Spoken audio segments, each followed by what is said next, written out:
Demystifying Thus in English.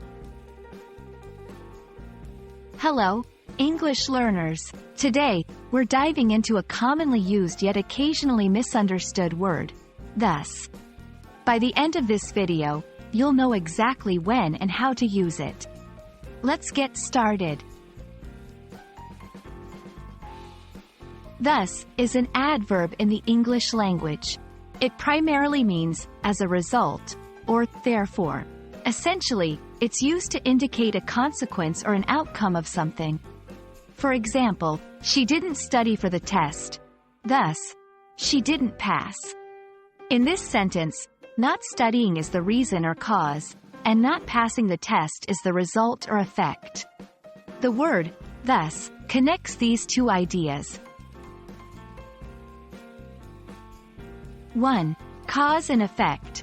As we saw in the previous section, thus can link a cause and its effect. 2. It rained all day, thus the match was cancelled. 3.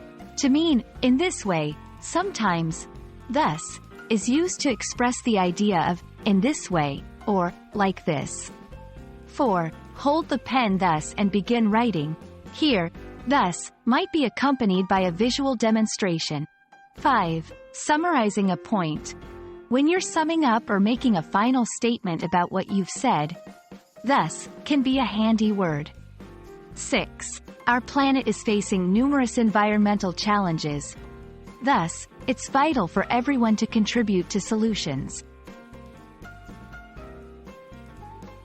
1. Positioning. Thus, can often be used at the beginning or in the middle of a sentence. But when used in the middle, it typically comes after a semicolon. 2. Correct. He loves chocolate. Thus, he always has some in his pocket.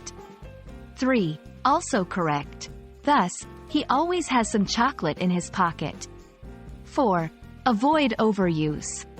While thus is a useful word, relying on it too heavily can make your speech or writing sound repetitive. Mix it up with other words like therefore, hence, or as a result. 5. Tone. Thus can sometimes sound formal. In casual conversations, alternatives like so might be more appropriate. 6. Formal. He missed the bus. Thus, he arrived late. 7. Casual. He missed the bus, so he arrived late. And there we have it. Now you know how to use thus correctly in your sentences. Remember, language is a tool, and the more words you understand, the more effective your communication will be. Thus, keep learning and practicing. We hope this video has been helpful. See you next time.